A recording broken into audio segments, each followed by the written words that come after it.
You may have heard rumors about what Transformers Prime wanted to include but couldn't because of time and toy demands. There was a very good short video from TFCon you should watch. Only 10 minutes, but it talks about Transformers Prime's original plan to include pirates. Link is provided. We had a direction for season 3. And if you ever heard of a character called Thundertron, we were thinking pirates. They go back to Cybertron and they're invaded by the pirates. This was before Transformers Prime was suddenly forced to focus on animals and dragons. Season 3 was meant to be different. They wanted to even kill Megatron and be done with him. They were going to return to Cybertron, only for it to get invaded by pirates. The focus was going to be the colonies of Cybertron, pirates from the colonies led by the character of Thundertron. We even have the concept art for him, and there's a toy for him too. I'm glad for this because so many characters in the books just don't have the concept art or even physical descriptions. And yes, when TFP was forced to boot out the pirates found their way into the books instead. Today we're going to talk about all the pirates who never made it into the show, but got put into Exiles, Retribution, and the Covenant of Primus. Thundertron is one angry dude. He leads the Star Seekers, which is the name of the pirate faction. No relation to the Seekers as a group of flyers. The Star Seekers are Cybertronians from various colony worlds that were cut off from Cybertron when the Rust Plague was spreading.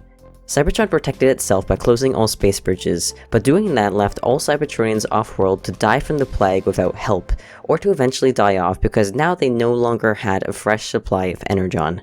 So Thundertron is mad. All of them are mad. We aren't told what planet Thundertron is from, but we do know what he wants to do. Kill all homeworld Cybertronians for what they have done. The Star Seekers have their own massive warship called the Tidal Wave. It is described as huge, spiky, and covered in guns.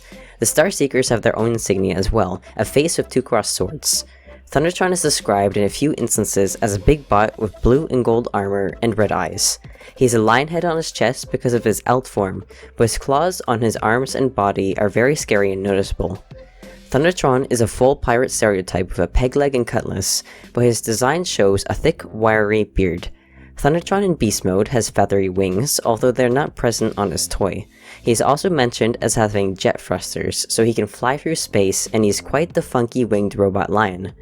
There are a few other Star Seekers mentioned by name as well, and tattoos is also a pirate thing, although Thundertron himself doesn't have them. We have Sandstorm, Brimstone, and Cannonball. They just take orders from Thundertron and report to him. So are all colonist Cybertronians resentful like them? No, not at all. Although they suffered being abandoned, not all colonists turned violent and wanted revenge. Velocitronians are met who obsess about racing while their son is about to die. Their leader, Override, is very friendly to Optimus. In fact, when the Star Seekers come to Velocitron just after the Autobots left, Override does not help him find the Autobots. Junkions also don't want revenge and are just too focused on making stuff all day, every day. There are also colonists from Neutronia met who meet the Autobots and talk about the Star Seekers as if they are very silly for holding a grudge that old. So we aren't exactly sure what planets the Star Seekers came from. They may be from one or a few very hateful planets, or they picked up whoever they could recruit when traveling from colony to colony. In the video I linked, it is mentioned that there would be 13 colonies related to the pirates, but this idea never appears in the books. The Star Seekers and their leader Thundertron simply have undescribed origins. Their focus is that they want to kill Cybertronians, and when they hear about the Autobots and Decepticons flying around in space, they hunt them. It is the Decepticons they catch up to and give trouble. Let's start with their first appearance in Exiles, the second novel of Transformers Prime. The Star Seekers come to Velocitron, their rabid leader yelling out for Cybertronian blood. The pirates follow the Autobots and Decepticons to Junkion and arrive in their ship just as the two factions are fighting over the Requiem Blaster. It is an ultra-powerful gun that the Decepticons try attaching to the Nemesis. Thundertron gets aggressive with the local Junkions, even killing them. He tries to convince them to hate the Cybertronians the same as the Star Seekers do, but the Junkions aren't into it. The pirates decide to enslave the Junkions and get them to build a space bridge onto their ship. Then the pirates get super excited about the idea of killing the Cybertronian leaders, but Wreck-Gar, leader of the Junkions, doesn't like it because he really thinks Optimus is a good bot. Another example of the Star Seekers not representing all colonists. Now in Retribution, the pirates mess with the Decepticons much more. See, the Decepticons couldn't keep the Requiem blaster because it was too powerful and just overheated the Nemesis. They dropped the gun, but the Starseekers took it and attached it to their ship. They lay a trap, a little ship sending out signals to attract the Nemesis. Megatron knows it's a trap but sends Starscream out to investigate it. Pirate ships come out of hiding among the asteroids, and Megatron is wildly entertained watching a video of Starscream flying for his life as he and some Seekers are chased.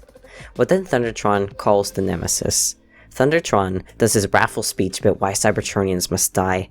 Megatron is actually surprised this bot is blaming them for the collapse of their empire.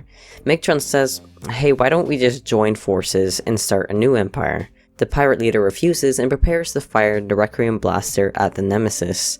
Megatron knows it isn't going to work and is like, "Alright, do it then." The gun overheats and the pirates have to drop it. So the ships just start blasting each other, and Soundwave pilots the Nemesis to prevent pirates from boarding them.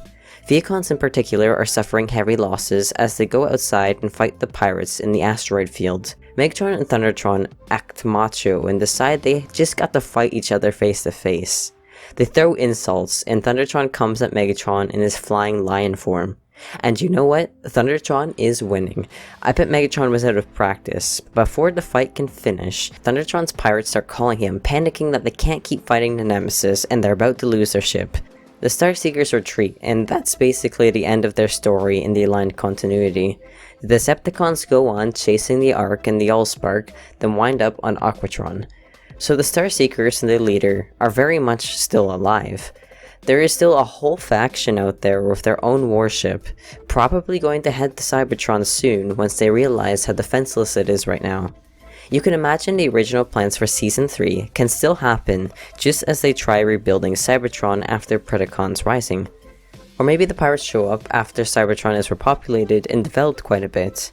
Will the Starseekers then try to ruin that? Is it possible for these vengeful pirates to chill like the other colonists and join the new society?